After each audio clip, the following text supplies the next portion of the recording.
Hola, ¿cómo están? En este video vamos a empezar a desarrollar los temas que tienen ustedes tratados en el apunte común para ir explicándolos y pudiendo ampliar un poquito el desarrollo de los textos que ustedes están viendo. Nuestra materia, como decíamos en el video introductorio, está conformada por tres grandes ramas del derecho: el derecho penal, el derecho procesal penal y el derecho contravencional. Estas tres ramas del derecho tienen un anclaje común en el artículo 18 de la Constitución Nacional, conocido como principio de legalidad, que establece varios principios rectores de todo lo que es la materia penal. Uno de ellos es el principio de legalidad que hablábamos recién, es decir, aquel que dice que nadie puede ser penado sin juicio previo fundado en ley anterior al hecho del proceso, que está muy vinculado al concepto de tipicidad que después vamos a ver en materia de delito. El principio de jueces naturales, que indica que no se pueden crear comisiones especiales ni designar jueces especiales para juzgar un delito que ya se cometió, sino que quienes deben juzgar ese delito son los jueces que estaban designados por las leyes con anterioridad a la comisión del delito. El principio del derecho de defensa, es decir, que toda persona debe permitírsele dentro de un proceso penal defenderse con todas las herramientas procesales y legales que establecen las leyes.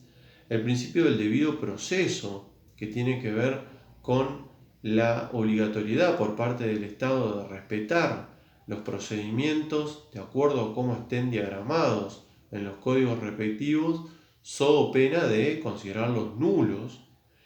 El principio de inocencia, es decir, que toda persona es considerada inocente hasta que haya una sentencia firme en calidad de cosa juzgada que diga que es culpable.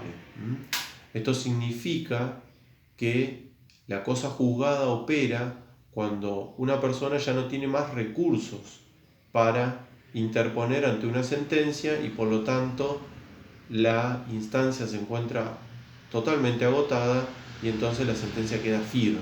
Eso se llama a una sentencia firme en calidad de cosa juzgada material. Es decir, no hay más instancia de discusión de lo que está resuelto en una sentencia. Entonces, todos estos principios, sumados a algunos otros, rigen estas tres materias. Es decir, todas tienen ese anclaje común. Anclaje común que también lo encontramos en los tratados internacionales que la Constitución Nacional incorporó en el año 94 con jerarquía constitucional, como pueden ser el Tratado Internacional sobre Derechos Humanos, el Pacto de San José de Costa Rica, los tratados sobre los derechos civiles y políticos de los hombres. Es decir, tratados internacionales que también tienen estos principios incorporados y que hoy tienen jerarquía constitucional desde la reforma del año 94. Entonces nuestras tres materias tienen una lógica común. ¿Y qué es lo que vamos a tratar de desandar en a lo largo de este cursado? Continuando un poquito y para ubicarnos o complementando lo que le explicaba el doctor Beltramino cuando hablaba de leyes de fondo y leyes de forma, para nuestra materia el Código Penal es nuestra ley de fondo, es decir, es esa ley dictada por el Congreso de la Nación, dentro de las facultades que las provincias le delegaron a la Nación, donde están establecidos qué conductas se consideran delitos y cuáles son las penas que le corresponden a cada una de esas conductas consideradas delitos o consideradas conductas típicas para el ordenamiento jurídico. Código penal aplicado a todo el territorio de la República Argentina, ya sea a las provincias o a los territorios federales. Un código para toda la nación. Lo mismo pasa en materia civil y comercial, lo mismo pasa en materia laboral. Ahora bien, las provincias se reservaron para sí el dictado de los códigos de forma. Entonces, hay tantos códigos de procedimiento como provincias existen, con más un código procesal federal para los territorios federales. Entonces, nuestra ley de forma es el Código Procesal Penal de Santa Fe.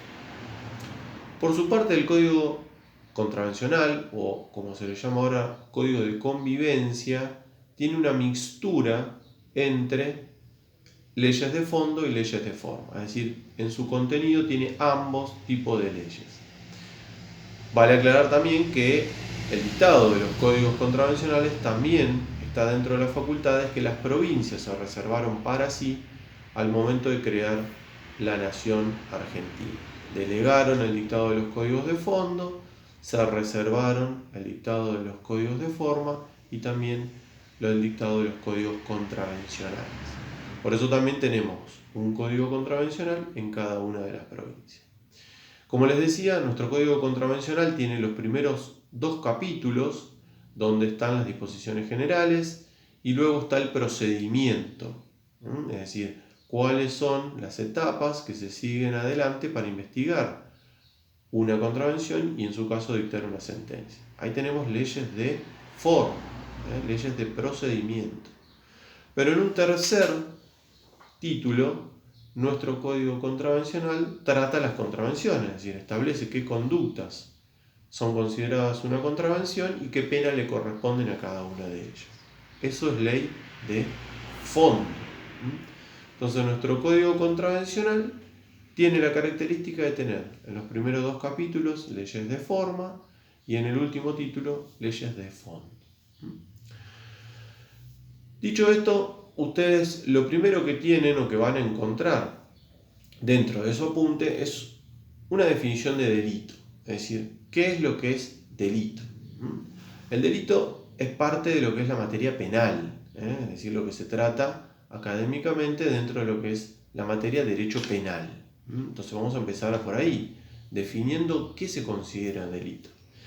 Y yo suelo definir el delito como, o utilizo en todo caso una definición que dice que el delito es una conducta típica, antijurídica y culpable sometida a una sanción penal. Es decir, repito, una conducta típica, antijurídica, culpable, sometida a una sanción penal. Entonces, lo primero que yo tengo que hacer para poder saber si una conducta cometida por una persona, que puede ser una conducta, una acción o puede ser una omisión, cualquiera de las 2 opciones son válidas para la comisión de un delito de acuerdo al tipo penal, por supuesto. Tengo que saber si esa conducta es típica. ¿Qué significa que una conducta sea típica? Tiene que estar establecida en el Código Penal como delito. Es decir, tiene que ser un tipo penal. Por lo tanto, tenemos que entender que no existe delito si no está establecido en el Código Penal o en las leyes complementarias. Si hay leyes que se han dictado y que complementan el Código Penal, como por ejemplo la ley de estupefacientes, que establecen tipos penales también. Pero no hay más delitos que los que están establecidos en el Código Penal o en sus leyes complementarias. Esto tiene vinculación con lo que hablábamos hoy, con el principio de legalidad, es decir, nadie puede ser penado sin juicio previo fundado en ley anterior al hecho del proceso, es decir, tiene que haber una ley previa a la comisión de esa conducta que yo hice que diga que esa conducta es delito. Si no había una ley que decía que esa conducta era delito, entonces no lo era. Vamos a poner un ejemplo práctico. Si ustedes van al artículo 131 del Código Penal, van a encontrar el delito de grooming. El delito de grooming es aquel delito que se comete con la finalidad de cometer algún tipo de delito contra la integridad sexual o contra la libertad sexual de una persona, pero que la mecánica de captación de esa víctima se desarrolla a través de las redes sociales o a través de sistemas electrónicos. Ese delito de grooming es un delito nuevo, incorporado hace muy poco tiempo en nuestro Código Penal como conducta típica y delictiva. Con lo cual, si ustedes hacían eso hace 5 o 6 años atrás, no era delito. Es decir, no era una conducta típica. Hoy en día se considera una conducta típica. Eso para que ustedes entiendan. ¿Por qué? Y esto es otra cosa que hay que tenerlo bien en claro. Los delitos se consideran ofensas a la normal convivencia, a la moral, a las costumbres, a la ética de un pueblo, de una nación determinada, en un momento determinado. Esa es la razón por la cual ustedes tienen países donde existen delitos que acá no son delitos, o acá hay delitos que no lo son en otros países. Es decir, porque son ofensas a un territorio determinado, una cultura en una nación determinada. Pero también, como decíamos, también en un tiempo determinado, es decir, en una época histórica determinada. Y ahí teníamos, por ejemplo, recién el delito de grooming, es decir, hasta hace 5 años atrás no se consideraba el grooming, más allá de que ocurría y que realmente es una conducta que pasaba en la realidad, pero no se la consideraba un delito, cosa que hoy sí lo es. Entonces, delito es una conducta que está establecida en los códigos penales o en la ley complementaria en un territorio determinado, en un momento determinado. Igual caso no merece para analizar el tema del aborto. Hoy por hoy el aborto es un delito, pero ya hubo un proyecto que fracasó en Cámara de Senadores. Se entiende que va a haber una nueva iniciativa para que se saque al aborto como delito. Entonces, las sociedades evolucionan, cambian sus criterios, cambian su cultura, cambian sus creencias, y eso hace que algunas conductas aparezcan como delito cuando antes no lo eran, o algunas conductas que eran delictuales en un momento dejen de serlo más adelante. Entonces, conducta típica tiene que ser una acción que esté establecida en el Código Penal como delito o en las leyes complementarias. Después dijimos que la conducta a su vez tiene que ser antijurídica. Entonces, esta antijuridicidad nos pone en la necesidad de tener que evaluar todo el ordenamiento jurídico en su conjunto. ¿Para qué?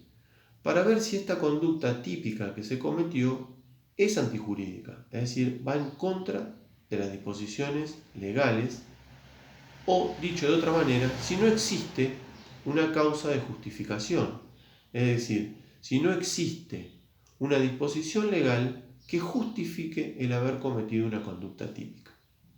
Dicho así, parece medio raro, es decir, ¿cómo puede ser que la ley me autorice a cometer un delito? Pero esto se explica claramente a partir del artículo 34 del Código Penal, que establece lo que se llaman causas de justificación, y que ustedes quizás conozcan más comúnmente como la legítima defensa, el estado de necesidad, el estado de emoción violenta. Es decir, vamos a suponer, o vamos a partir de la explicación con un ejemplo. Yo mato a una persona.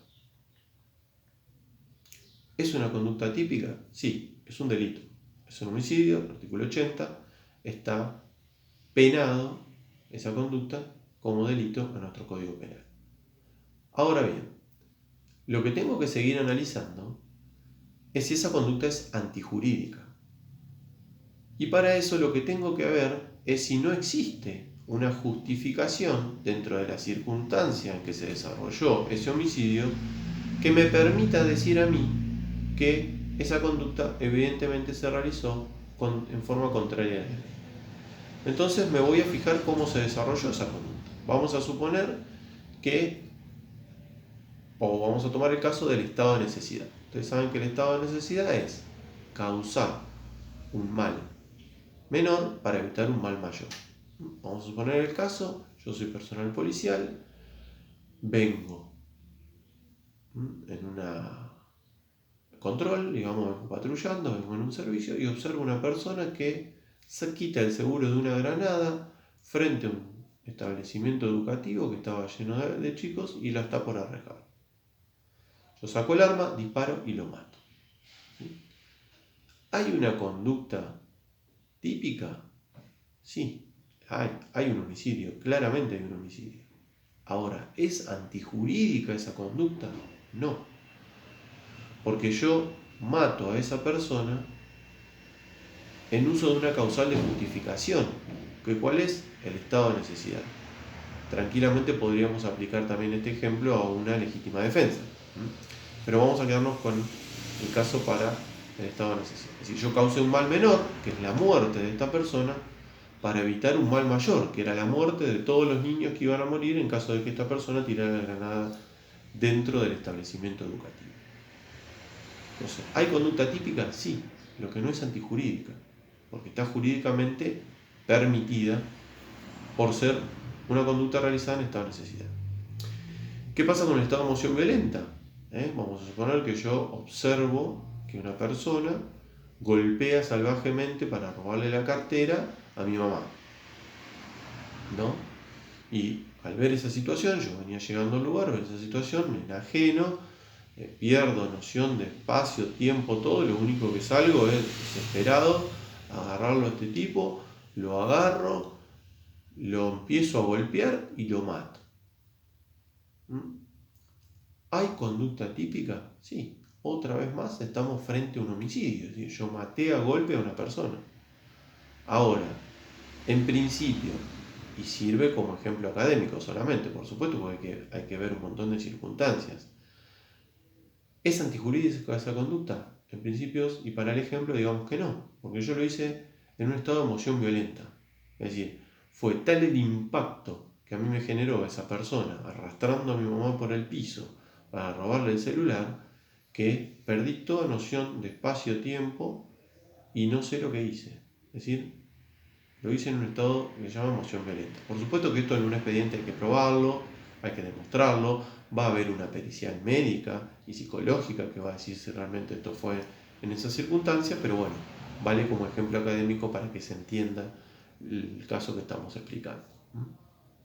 Y la legítima defensa, que ustedes lo conocen un poquito mejor, quizás porque es de las causales de justificación la más conocida, es la posibilidad que yo tengo de defender mi integridad física y mi vida, o la integridad física o la vida de un tercero, para lo cual tienen que darse ciertas circunstancias o ciertos requisitos.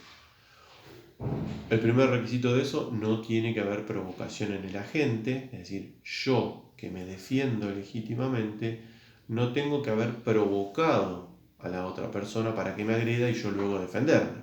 Es decir, no tengo yo que haberle disparado a una persona para que esa persona luego me dispare y yo lo disparo y lo mato y digo, no, me defendí legítimamente. Eso no, ahí no cabría la legítima defensa porque yo lo provoqué primero.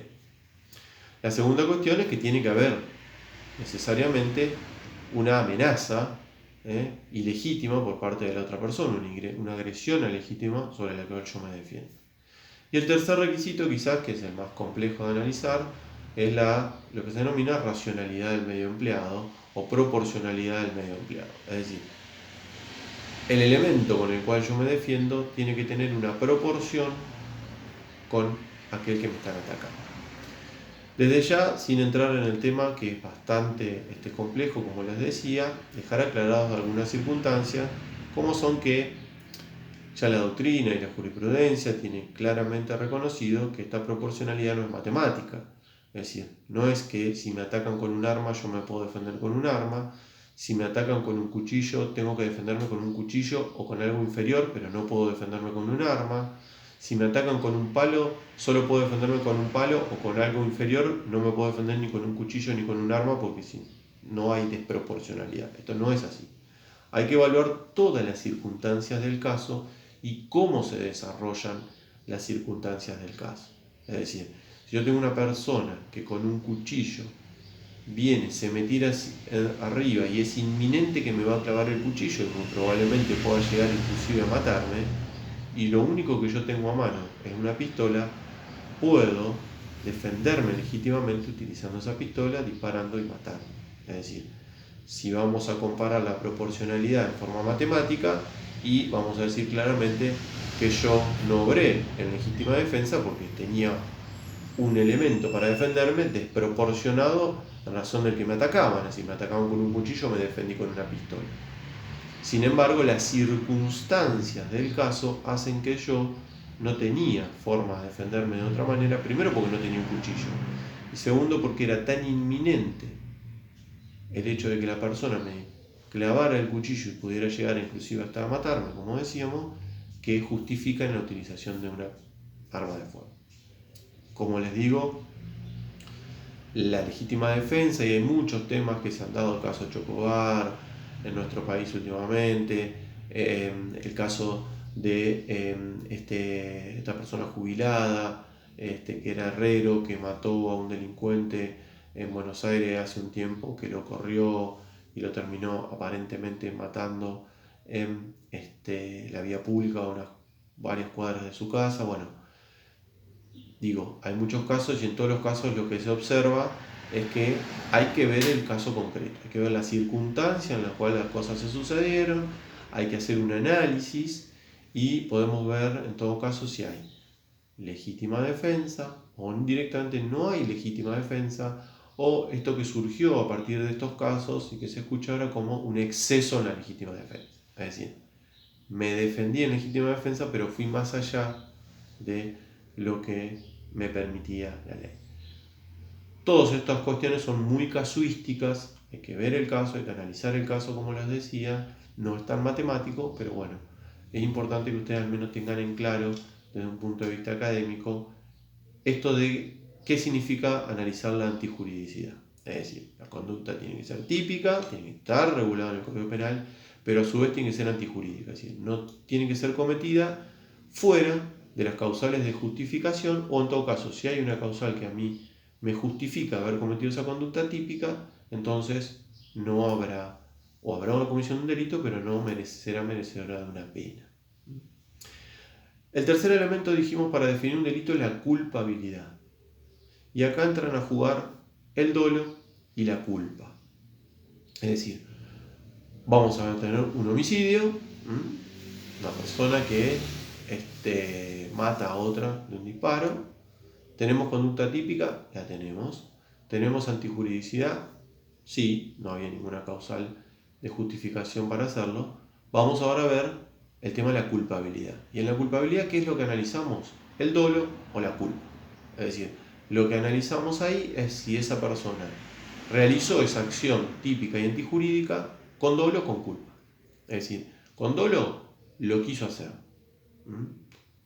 Con culpa lo hizo por impericia, por negligencia, por inobservancia de las obligaciones establecidas en la ley o por imprudencia.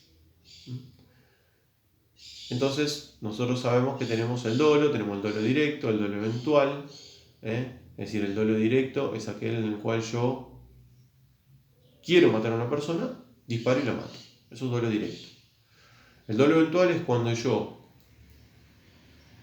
tendría que haberme representado la posibilidad de que podría haber generado el daño que genero o haber causado el delito que causo. Es decir, yo no lo quería hacer, pero las circunstancias a mí me tendrían que haber permitido evaluar que eso podía pasar. Típico caso donde siempre se discute es con los accidentes de tránsito, es decir, una persona que pasa por delante de un colegio en un horario escolar a 100 km por hora con un vehículo y choca a una persona, a un padre que iba a buscar a un nene y lo mata. Es decir, ¿quería matarlo? ¿Salió con el auto a matar a una persona? No. Pero sí tendría que haberse representado mentalmente que pasar por delante de una escuela en un horario escolar a 100 km por hora podría haber causado el daño que causó. Entonces ahí tenemos un dolo eventual. Un dolo indirecto, por ejemplo, puede ser que yo quiero matar a alguien, decido envenenarlo, le pongo veneno en un vaso y esa persona no alcanza a tomar, entra otra persona que yo no tenía previsto que iba a entrar al lugar, ve el vaso con agua, lo toma y se muere. Eso es un dolo indirecto. Es decir, yo quería matar, sí, pero no quería matar a esa persona, yo quería matar a la otra. Y no tenía previsto que esa persona iba a entrar, no sabía que iba a llegar esa persona. Entonces ahí hay un dolo indirecto. Y después tenemos la culpa, que la culpa también tiene sus subclasificaciones, sobre las que prefiero no entrar porque rozan mucho con algunas de las clasificaciones del dolo y voy a no quiero complicarles la vida, pero básicamente, como les decía, la culpa es cuando yo hago algo con negligencia, impericia, imprudencia o inobservancia de los deberes legales. Y por último, otro que tenemos en la culpabilidad es la preterintención. Es decir, cuando yo cometo un delito en forma preterintencional. ¿Y cuándo se da esto? Cuando yo comienzo una conducta dolosa, pero luego por culpa termino generando un daño mayor. Típico ejemplo, me peleo con alguien, lo empujo, la persona cae, golpea su cabeza y se mata. Es decir, ¿yo quería empujarlo? Sí. ¿Quería matarlo? No. Entonces, empiezo mi conducta en forma dolosa. Lo empujo porque quería empujarlo. Ahí hay dolo, hay intención. Pero luego, por culpa, la persona golpea, se muere, genera un daño mayor. Es decir, eso es lo que se llama delito preterintencional. Es un delito que empieza en forma dolosa, pero luego en forma culposa genera un daño mayor. Entonces, vuelvo a repasar lo que estábamos hablando. Primero analizo si la conducta es típica, si está regulada. Luego veo la antijuridicidad, es decir, si esa conducta se realizó fuera de alguna causal de justificación. Luego paso a analizar la culpabilidad y ahí veo si esa conducta se hizo con dolo, con culpa o fue un delito preterintencional. Y por último nos queda la imputabilidad o la inimputabilidad en todo caso, que sería su opuesto. Y ahí lo que tenemos que analizar son dos circunstancias. La primera, la más conocida por todo, el tema de la edad. Entonces nosotros sabemos que las personas en la República Argentina son imputables a partir de los 16 años. Menos de 16 años se considera inimputable. Entonces vamos a suponer un homicidio cometido por un menor de 15 años. ¿Hay tipicidad? Sí. ¿Hay antijuridicidad? También. No había causal de justificación. Analizamos la culpa. ¿Por qué lo hizo? Porque quería. Bueno, hay dolo directo. Bien. ¿Hay imputabilidad? No, porque es una persona menor de 16 años. Con lo cual, tampoco va a haber una pena en ese caso. La otra causal de inimputabilidad está prevista en el inciso 1 del artículo 34 del Código Penal, el mismo que establece las causales de justificación, que dice que cuando una persona, por alteraciones mentales, por error de hecho que sea justificable, comete una conducta típica, pero no comprendiendo la criminalidad del acto. Esto es muy común y lo vemos mucho cuando se pretende que un delincuente, un imputado que cometió algún tipo de delito, lo hizo porque estaba drogado, porque estaba ebrio, porque estaba con algún problema psiquiátrico. Entonces los abogados defensores, a través de esa cuestión, pretenden ampararse en este artículo, inciso primero, del artículo 34, para decir que la persona no comprendía la criminalidad del acto, ya sea por acción de la droga, por acción del alcohol o por alguna alteración mental que él tenía. Y eso lo convierte en inimputable. Entonces, si tenemos una persona, vamos a suponer que en un estado de droga, que se perdió mentalmente, mató a otra, tenemos una conducta típica, la tenemos, hay antijuridicidad, no había motivos para justificar ese homicidio. Vemos la culpabilidad, vamos a suponer que hay dolo, pero después vamos a la inimputabilidad y nos vamos a encontrar con que esa persona, por supuesto con una evaluación psicológica o psiquiátrica, de si es realmente así o no va a ser penado porque era inimputable, no comprendía la criminalidad del acto. Entonces, este es el análisis que ustedes tienen ahí, muy sucinto, de las características de un delito. Para saber la existencia de un delito tenemos que evaluar todas estas circunstancias. El delito es una acción típica, antijurídica y culpable que merece una pena. Si pasamos todos estos casilleros, que por supuesto son muchísimo más complejos, es decir, hay bibliotecas enteras escritas sobre la tipicidad, sobre la antijuridicidad, sobre la culpabilidad y sobre la inimputabilidad. Es decir, estamos tratando de explicar un tema lo más clarito posible. Muchísimo más complejo, muchísimo más largo de explicar. Pero digo, pasando todas estas etapas, si se van dando todas las circunstancias, entonces llegaremos a tener delante nuestro una persona, un imputado, que va a llegar a una sentencia, que en principio y a los efectos prácticos de la explicación vamos a suponer que sea condenatoria. Entonces, esta sentencia condenatoria merecerá una pena.